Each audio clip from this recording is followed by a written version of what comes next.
শ্রেণীর সকল ছাত্রদের বাংলা অনলাইন ক্লাসে স্বাগত। এর আগের ক্লাসে আমরা লালন ফকিরের লেখা আছেন কোথায় সর্বপুরে গানটি নিয়ে আলোচনা করেছিলাম। আশা করি তোমরা সকলে সেই ভিডিওটি মনোযোগ সহকারে দেখেছ এবং শুনেছ। আজকে আমরা পড়ব থার্ড টার্মের একটি কবিতা, সুকুমার রায়ের লেখা নোট বই। কবিতাটি শুরু করার পূর্বে আমরা সুকুমার রায় সম্পর্কে সংক্ষেপে কিছু কথা জেনে নেব। শিশু সাহিত্যিক সুকুমার রায় জন্মগ্রহণ করেন 1887 খ্রিস্টাব্দের 30শে অক্টোবর কলকাতার ব্রাহ্মণ পরিবারে। তার পিতা ছিলেন জনপ্রিয় শিশু সাহিত্যিক উপেন্দ্রকিশোর রায়চৌধুরী এবং মায়ের নাম বিধুমুখী দেবী। সুকুমার রায়ের ছেলে সত্যজিৎ রায়। সত্যজিৎ রায় ছিলেন একজন বিখ্যাত ভারতীয় চলচ্চিত্রকার। এই সত্যজিৎ রায়ের নাম তোমরা সকলেই শুনেছ। এই সত্যজিৎ রায় সৃষ্টি করেছিলেন ফেলুদা চরিত্রটি। সুকুমার রায়ের সাহিত্যকর্ম মূলত শিশুকেন্দ্রিক। তিনি যে সমস্ত সাহিত্য রচনা করে গেছেন সেগুলি মূলত শিশুদের জন্য, শিশুদের মনোরঞ্জনের জন্য। এই সুকুমার রায়ের রচিত সাহিত্যকর্মগুলির মধ্যে উল্লেখযোগ্য হল আবোল তাবোল, পাগলা দাশু, হেসোরাম হুঁশিয়ারের ডায়েরি, হযবরল, লক্ষণের শক্তিশীল, শব্দ কল্পদ্রুম, চলচ্চিত্র চঞ্চরী, বহুরূপী ইত্যাদি তার রচিত উল্লেখযোগ্য সাহিত্য। সাহিত্য রচনার পাশাপাশি তিনি সন্দেশ পত্রিকার সম্পাদক ছিলেন। তিনি সন্দেশ পত্রিকা প্রকাশিত করেছিলেন। এই সুকুমার রায় মারা যান 1923 খ্রিস্টাব্দের 10ই সেপ্টেম্বর। এই সুকুমার রায়ের লেখা নোট বই কবিতাটি আজ আমরা পড়ব। এই নোট বই কবিতাটি কোথা থেকে নেওয়া হয়েছে প্রথমে আমরা জেনে নেব এই নোট বই কবিতাটির মূল উৎস কী। এই নোট বই কবিতাটি নেওয়া হয়েছে কবির আবোল তাবোল নামক ছড়ার বই থেকে। এই আবোল তাবোল ছড়ার বইটি প্রকাশিত হয়েছিল 1923 খ্রিস্টাব্দের 19শে সেপ্টেম্বর। তার মানে সুকুমার রায়ের মৃত্যুর পর আবোল তাবোল বইটি প্রকাশিত হয়েছিল। সুকুমার রায় মারা গিয়েছিল 1923 খ্রিস্টাব্দের 10ই সেপ্টেম্বর, আর আবোল তাবোল বইটি প্রকাশিত হয়েছিল 1923 খ্রিস্টাব্দের 19শে সেপ্টেম্বর। তার মানে সুকুমার রায়ের মৃত্যুর পরে এই আবোল তাবোল নামক ছড়ার বইটি প্রকাশিত হয়। এই আবোল তাবোল নামক ছড়ার বই থেকেই আমাদের আলোচ্য কবিতা নোট বইটি গৃহীত হয়েছে বা নেওয়া হয়েছে। এই নোট বই কিংবা এই জাতীয় ছড়াগুলিকে, বা আমরা বলতে পারি যে আবোল তাবোল নামক ছড়ার বইয়ে কবি যে মোট 50টি ছড়া লিখে গেছেন। এই আবোল তাবোল নামক ছড়ার বইয়ে কবিতার সংখ্যা মোট 50টি কবিতা রয়েছে এই আবোল তাবোল বইটিতে। এই 50টি কবিতা এক বিশেষ শ্রেণীভুক্ত বা এক বিশেষ পর্যায়ে অন্তর্ভুক্ত করা হয়েছে এই 50টি কবিতাকে, যাকে আমরা বলবো আজগুবি ছড়া, যার ইংরেজি প্রতিশব্দ হলো ননসেন্স ভার্স। আমাদের এই আলোচ্য কবিতা নোট বই, এই নোট বই কবিতাটিও কিন্তু আজগুবি ছড়া বা ননসেন্স ভার্সের মধ্যে পড়ছে। আজগুবি ছড়া কি বা ননসেন্স ভার্স কি? আজগুবি ছড়ার বিশেষ কিছু বৈশিষ্ট্য লক্ষ্য করা যায়। প্রথমত আমরা বৈশিষ্ট্যগুলো একটু জেনে নেব।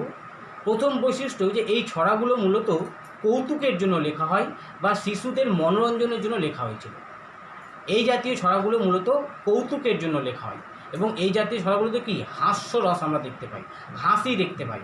এই জাতীয় ছড়াগুলোতে কিসে রয়েছে? হাস্যরসের প্রভাব রয়েছে, বা এই জাতীয় ছড়াগুলোতে কি রয়েছে? হাসির একটা পরিবেশ সৃষ্টি হয়েছে। মূলত কৌতুকের জন্য লেখা হলেও এই ছড়াগুলির মধ্য দিয়ে কবি বিশেষ কোনো এক সত্য বা তাৎপর্যপূর্ণ দিককে আমাদের সামনে তুলে ধরেছিলেন।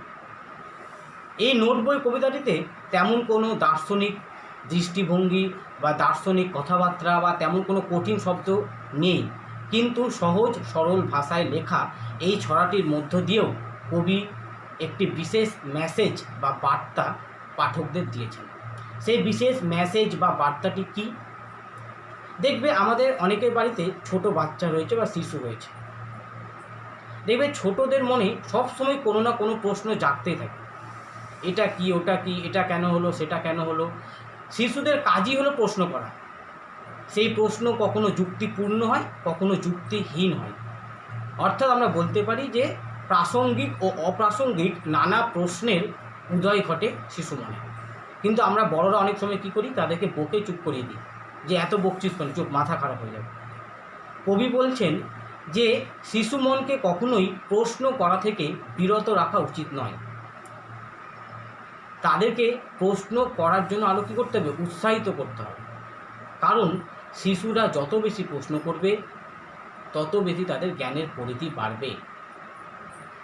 তোমার মধ্যে যদি প্রশ্ন করার মানসিকতা না থাকে তাহলে তুমি কোনো কিছু জানতে পারবে না। তুমি প্রশ্ন করলেই তবে জানতে পারবে। কিন্তু আমরা যদি ছোটোবেলা থেকেই শিশু মনকে এই প্রশ্ন করার প্রতি উৎসাহিত না করি, যদি তাদের এই প্রশ্ন করার মানসিকতাকে আমরা দাবিয়ে দিই, তাহলে কিন্তু ভবিষ্যতে সেটা তার পক্ষে কী হবে, ক্ষতিকারক হবে। কারণ একজন শিশু যত বেশি প্রশ্ন করবে তার জ্ঞানের পরিধি বা জ্ঞানের জগৎ তত বেশি বাড়বে। আমাদের আলোচ্য কবিতা নোট বই কবিতাটিতে আমরা দেখতে পাবো যে কবিতার কথক বা লেখক বা কবি যাই বলো না কেন, সুকুমার রায় একজন শিশুর মতো দেখবে সব অদ্ভুত সব প্রশ্ন করেছে, এবং সেই প্রশ্নগুলোর উত্তর তার জানা নেই। কবিতায় তিনি নিজেই বলেছেন যে মেজদার কাছ থেকে তিনি সেই উত্তরগুলো জেনে নেবেন।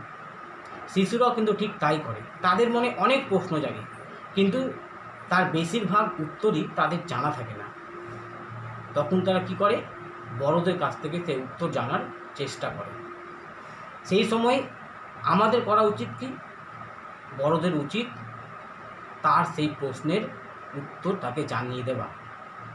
এইভাবে তারা একের পর এক প্রশ্ন করবে এবং সেই প্রশ্নের উত্তর তারা যদি সংগ্রহ করতে পারে বা জানতে পারে, এইভাবেই আস্তে আস্তে কিন্তু তাদের জ্ঞানের পরিধিটা বা জ্ঞানের জগৎটা অনেক বেশি বেড়ে যাবে।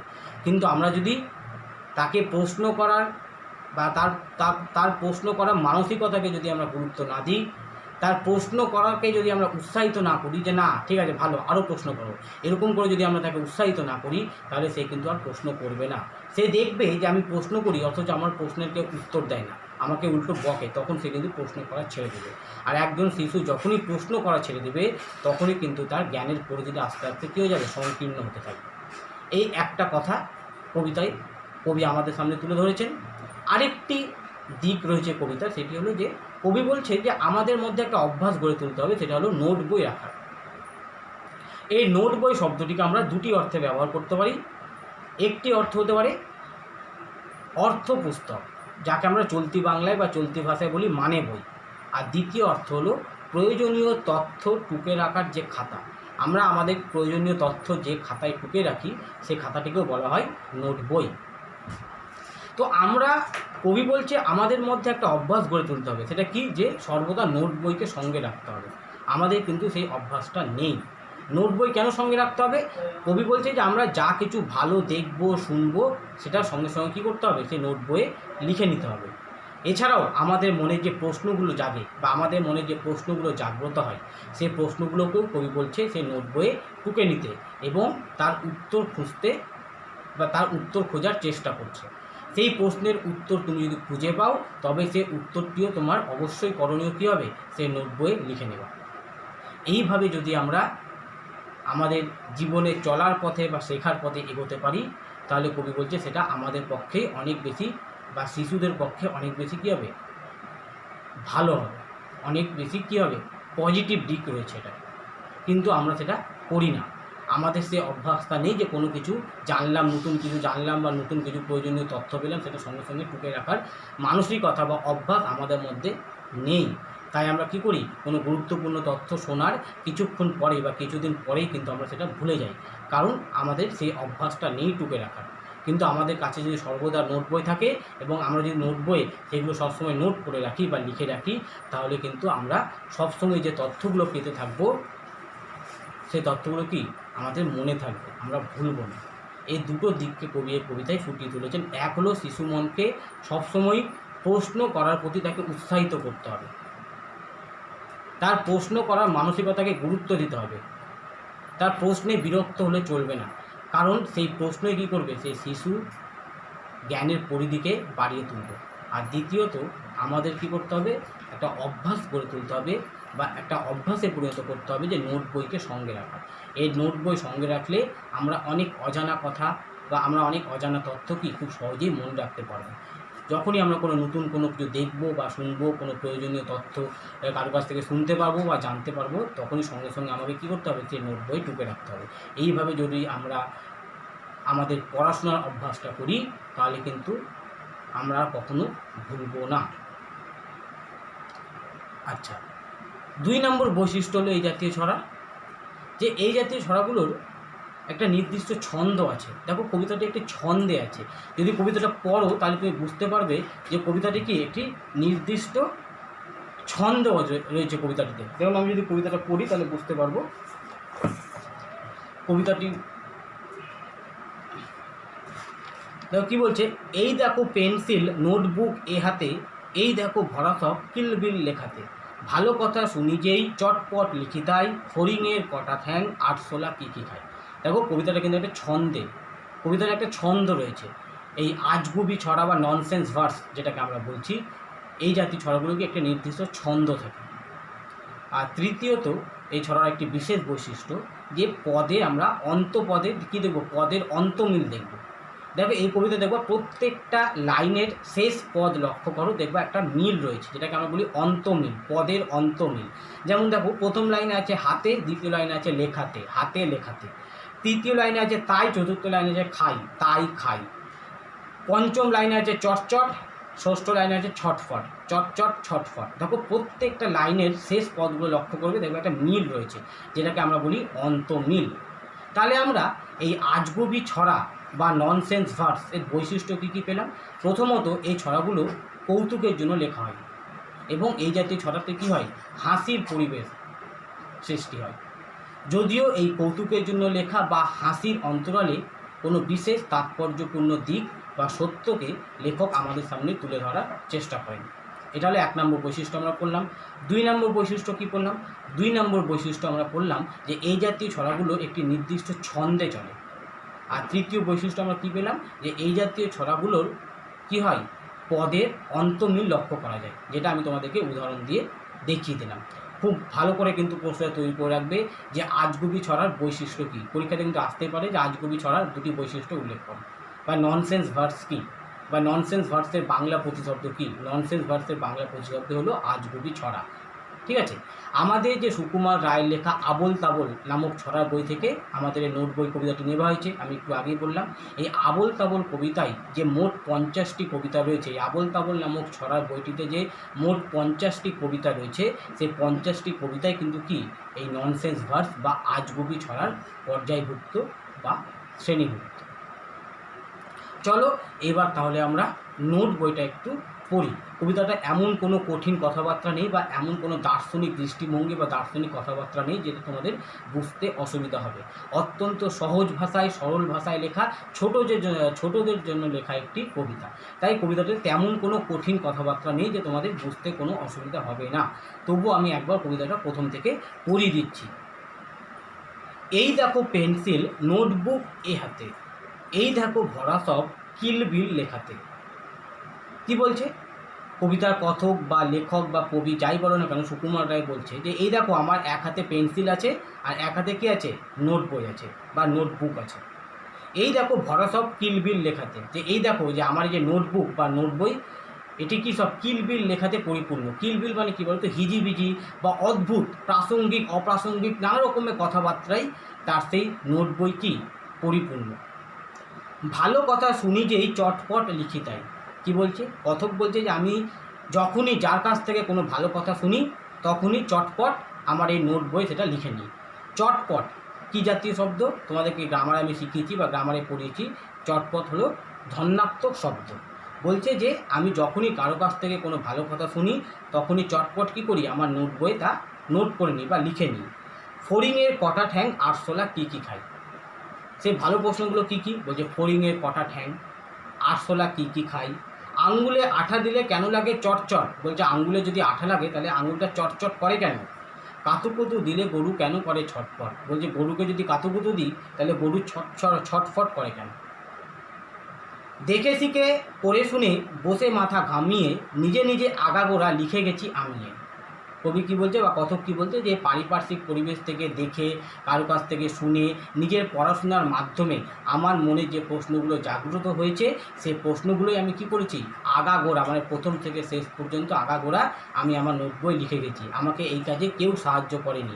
আমার পারিপার্শ্বিক পরিবেশে আমি যা দেখেছি, যা শুনেছি এবং নিজের পড়াশোনা বা নিজের জ্ঞানের মধ্যে দিয়ে আমার মনে মাথা ঘামিয়ে আমার মনে যতগুলো প্রশ্ন জাগ্রত হয়েছে বা আমি আমার মনে যতগুলো প্রশ্নকে জাগাতে পেরেছি সেই প্রশ্নগুলো আমি কী করেছি, প্রথম থেকে শেষ পর্যন্ত আমি এই নোট বইয়ে লিখে গেছি। কেউ আমাকে কিন্তু সাহায্য করেনি। তাহলে কি কি প্রশ্নগুলো কী কী ছিল, বলছে ফড়িংয়ের কটা ঠ্যাং, আরশোলা কী কী খায়, আঙুলে যদি আঠা লাগে তবে আঙুল চটচট করে কেন, কাতুকুতু দিলে গরু ছটফট করে কেন। এই সমস্ত কবি কী করছে, পারিপার্শ্বিক পরিবেশ থেকে কিন্তু উপলব্ধি করেছে। তা কিন্তু কেউ এটা শিখিয়ে দেয়নি বা তাকে কেউ প্রশ্নগুলো বলে দেয়নি, কিন্তু সে পারিপার্শ্বিক পরিবেশকে দেখে শুনে এবং নিজের জ্ঞানের মধ্যে বা নিজের জ্ঞানের মাধ্যমে তার মনে যে প্রশ্নগুলো জাগ্রত হয়েছে সেই প্রশ্নগুলোই তিনি কী করেছে, তার নোট বইয়ে আগাগোড়া অর্থাৎ প্রথম থেকে শেষ, আগাগোড়া শব্দের অর্থ হলো প্রথম থেকে শেষ পর্যন্ত নিজে নিজেই লিখে গেছে। তাকে এই কাজে কিন্তু কেউ সাহায্য করেনি বা এই প্রশ্নগুলো তাকে কেউ বলে দেয়নি। সে নিজেই কিন্তু এই প্রশ্নগুলো কী করেছে, খুঁজে পেয়েছে। কোথায় থেকে, পারিপার্শ্বিক পরিবেশ থেকে এবং নিজের জ্ঞানের মধ্যে দিয়ে। কান করে কটকট, ফোড়া করে টনটন, ওরে রামা ছুটে আয় নিয়ে আয় লণ্ঠন। বলছে কানে যদি ময়লা জমে বা কানে যদি ঘা হয় বা কানে যদি কোনো ক্ষতের সৃষ্টি হয় তবে কান কেন কটকট করে, কটকট করে কেন, ব্যথা করে। ফোড়া করে টনটন, বলছে শরীরের কোনো অংশে যদি ফোড়া হয় তবে সেই ফোড়া ব্যথাটা টনটন করে কেন, ব্যথায় সেই ফোড়াটা টনটন করে কেন, ব্যথা। ওরে রামা ছুটে আয় নিয়ে আয় লণ্ঠন। রামা শব্দটি আক্ষরিক অর্থ হলো সুন্দরী নারী, অথবা বলতে পারো যে নারী সঙ্গীতে পটু, মানে যে নারী গান করতে খুব ভালো পারে বা সঙ্গীতে খুব পটু বা সঙ্গীতে ওস্তাদ, সে নারীকে বলা হয় রামা। এটা হলো রামা শব্দের আক্ষরিক অর্থ।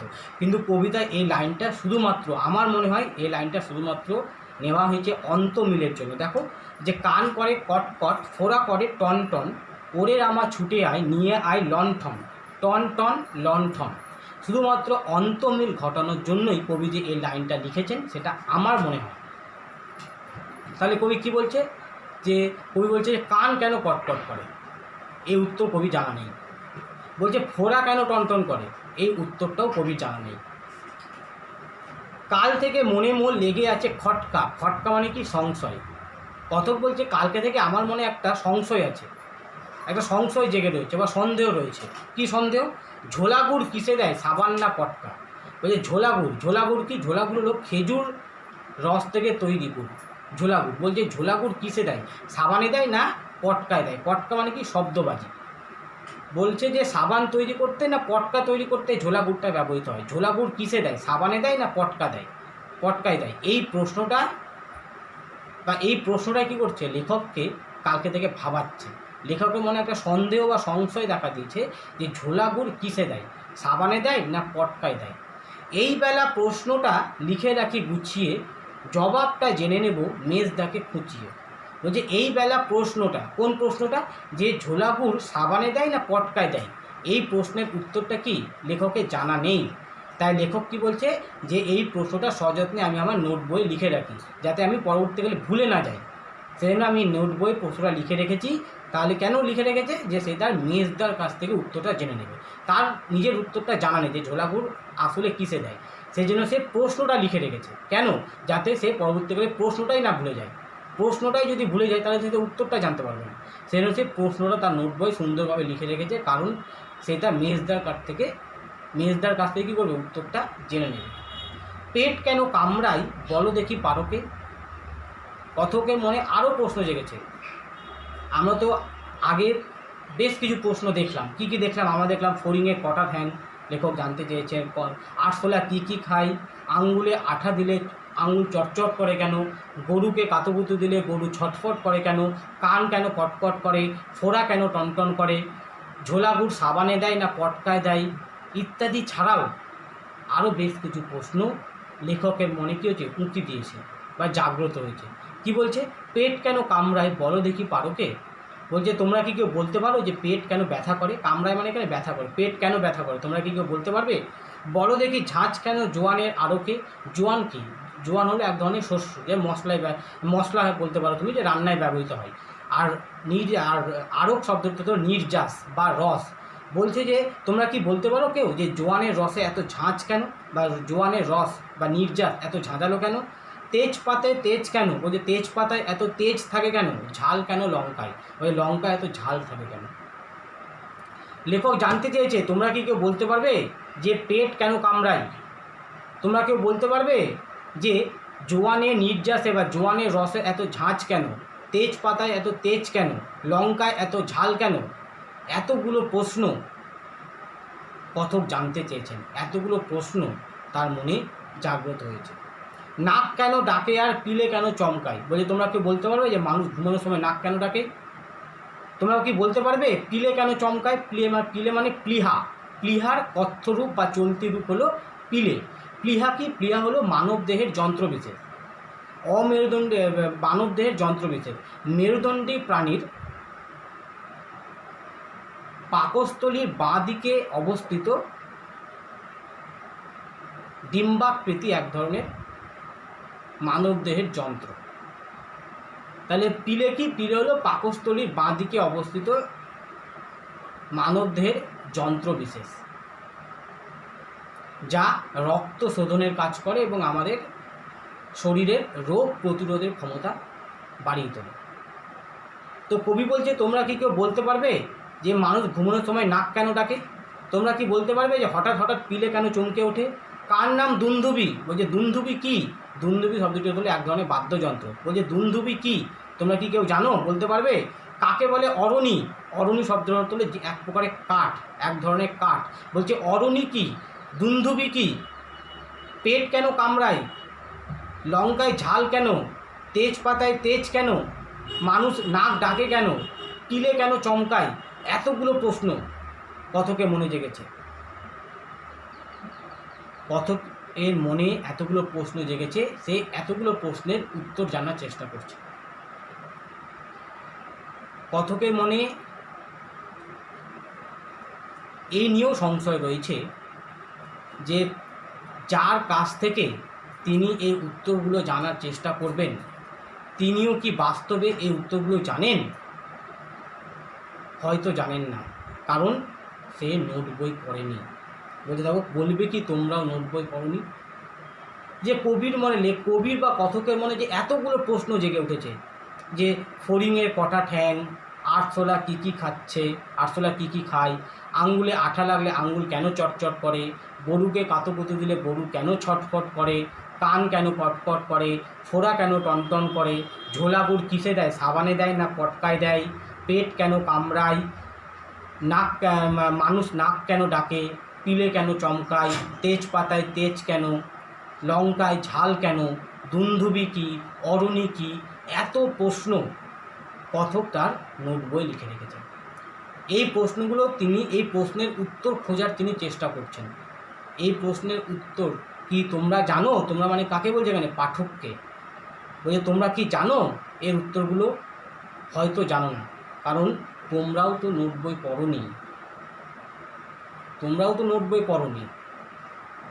তাই তোমাদেরও হয়তো এই উত্তরগুলো জানা নেই। দেখো, প্রথম থেকে শেষ অবধি পুরো কবিতা জুড়ে পুরো কবিতার কেন্দ্রে কিন্তু সেই নোট বই। কথক শেষে বলছে যে তোমাদের যদি নোট বই পড়ার অভ্যাস থাকতো তোমাদের যদি নোট বই সঙ্গে রাখার অভ্যাস থাকতো তাহলে হয়তো তোমরা এই ছড়াটি আমার এই প্রশ্নগুলির উত্তর দিতে পারতে। আমার মনে যে প্রশ্নগুলো জেগেছে কথক বলছে তার উত্তর হয়তো তোমরাও দিতে পারবে না, কারণ তোমরাও নোট বই পড়োনি, বা তোমাদের কাছেও তোমাদের কাছে কি নোট বই রাখার কোনো প্রবণতা বা মানসিকতা নেই। সেই জন্য লেখক বলেছে যে সর্বদা নোট বইকে কী করতে হবে, সঙ্গে রাখতে হবে। নোট বই সঙ্গে রাখলে গেলেই তুমি কি করবে, সহজেই যে কোনো প্রশ্নের উত্তর যখনই জানতে পারবে তুমি লিখে রাখতে পারবে। যেমন ফড়িংয়ের কটা ঠ্যাং, তুমি এই প্রশ্ন তোমার জানা নেই, তুমি নোট বই লিখে নিলে ফড়িংয়ের কটা ঠ্যাং, তুমি উত্তরটা জানতে পারলে সঙ্গে সঙ্গে উত্তরটা লিখে নেবে। এইভাবে তুমি যদি প্রত্যেকটা তোমার মনের যে প্রশ্নগুলো জেগে উঠছে প্রতিনিয়ত, সেই প্রশ্নগুলোকে লিখে তার উত্তরগুলোকে যদি লিখে রাখো, তুমি যে প্রয়োজনীয় তথ্য বা ইনফরমেশান পাচ্ছ সেই ইনফরমেশানগুলো যদি লিখে রাখো, তাহলে পরবর্তীকালে তোমাকে যদি কেউ সেই বিষয়ে জিজ্ঞেস করে তুমি সহজে তার সেই প্রশ্নের উত্তর দিতে পারবে। কিন্তু তুমি যদি নোট বই সঙ্গে না রাখো, তোমার যদি লেখার অভ্যাস না থাকে, তাহলে তুমি কিন্তু শুনবে, কিন্তু কিছুদিন পর সেটা ভুলে যাবে। তাই পরবর্তীকালে তোমাকে যদি কেউ জিজ্ঞেস করে সেই ব্যাপারে, তুমি কিন্তু সেই উত্তরটা দিতে পারবে না। তাই তোমাদেরও উচিত আমার মতো, আমি যেমন আমার সঙ্গে সবসময় নোট বই রাখি কথক বলছে, ঠিক তেমনই তোমাদের উচিত সবসময় সঙ্গে নোট বই রাখা। এই নোট বই কী করবে, তোমাদের জ্ঞানের পরিধিকে, তোমাদের জ্ঞানের জগৎকে অনেকখানি বাড়িয়ে তুলবে। এই হলো আমাদের নোট বই কবিতার মূল আলোচনার বিষয়বস্তু। আমি প্রথমে বলেছিলাম কবিতাতে তেমন কোনো কঠিন কথাবার্তা বা কঠিন ভাবভঙ্গি বা দার্শনিক দৃষ্টিভঙ্গি নেই, অত্যন্ত সহজ সরল ভাষায় লেখা। কিন্তু এই সহজ সরল ভাষাতে লেখা হলেও এই কবিতার মধ্যে দিয়ে কিন্তু একটা বিশেষ সত্য বা এক বিশেষ দিককে কবি আমাদের সামনে তুলে ধরেছেন। সেই দিকটা তোমরা অবশ্যই আশা করি বুঝতে পেরেছো। আমি সংক্ষেপে বলে দিচ্ছি আবার সেই দিকটি কি। 1 নম্বর দিক হলো কবি বলেছে সবসময় শিশুর মনকে প্রশ্ন করার প্রতি উৎসাহিত করতে হবে। তাদেরকে প্রশ্ন করার জন্য কী করতে হবে, উৎসাহ দেখাতে হবে যে না তুমি প্রশ্ন করো, কারণ একজন শিশু যত বেশি প্রশ্ন করবে তার জ্ঞানের পরিধি তত বেশি বাড়বে। এখানে কথক দেখো এত কিছু প্রশ্ন করেছে, ফড়িংয়ে কটা ঠ্যাং, আরশোলা কী কী খায়, নাক কেন ডাকে, ঝাল কেন লঙ্কায়, তেজপাতায় তেজ কেন। তো কথককে যদি কেউ প্রশ্ন করা থেকে বিরত রাখতো, তাহলে কিন্তু সে এতগুলো উত্তর জানতে পারতো না। আর এতগুলো উত্তর যদি সে জানতে না পারতো, তাহলে কেউ তার জ্ঞানের পরিধিটা কিন্তু অনেকটা সংকীর্ণ হয়ে যেত। তাকে কেউ আটকায়নি, সে প্রশ্নগুলো করেছে এবং সে উত্তরগুলো সে একসময় ঠিক পেয়ে যাবে। সেই জন্য কবি বলছে শিশু মনকে কখনোই প্রশ্ন করা থেকে বিরত রাখবে না, তাকে সবসময় কী করতে হবে, উৎসাহিত করতে হবে যে না তুমি প্রশ্ন করো। তুমি যত বেশি প্রশ্ন করবে তোমার জ্ঞানের দরজা বা তোমার জ্ঞানের পরিধি তত বেশি বেড়ে যাবে, তোমার জ্ঞানের দরজা তত তাড়াতাড়ি খুলবে।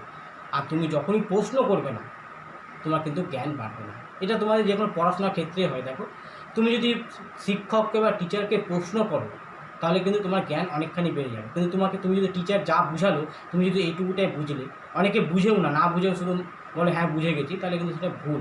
তুমি টিচারকে প্রশ্ন করো তাহলে তোমার জ্ঞানের পরিধিটা আরও বাড়বে, বিষয়টা তোমার কাছে আরও বেশি পরিষ্কার হবে। এটা একটা দিক তুলে ধরেছে।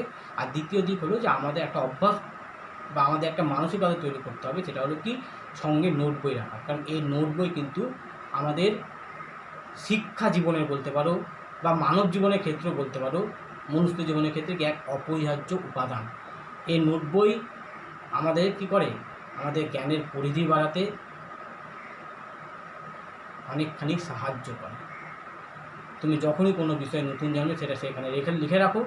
লিখে রাখার জিনিস আর মনে রাখার যে শোনার জিনিসের মধ্যে পার্থক্য আছে। তুমি যে জিনিসটা শুনবে সেটা তোমার বেশি দিন মনে থাকবে না, কিন্তু তুমি যদি সেই বিষয়টা একবার লিখে নাও তোমার কিন্তু সেই জিনিসটা অনেকটা দিন মনে থাকে এবং পরবর্তীকালে তুমি সেটা চাইলে পড়তেও পারবে। কিন্তু তোমার যদি লিখাই না থাকে তাহলে তুমি কিন্তু কিছুদিন পর ভুলে যাবে। তখন সেই বিষয়ে তুমি জানো অথচ শুনেছো আগে, কিন্তু তুমি আর কাউকে বোঝাতে পারবে না বা কাউকে সেই উত্তরটা দিতে পারবে না। সেই জন্য নোট বই অবশ্যই রাখা উচিত বলে লেখক আমাদের বলেছেন। আজকের ক্লাস এখানেই শেষ হলো। এর পরের দিন আমরা অন্য কোনো একটি টেক্সট নিয়ে আলোচনা করব। ভালো থাকবে, সুস্থ থাকবে, এই বলে আজকের ক্লাস শেষ করছি।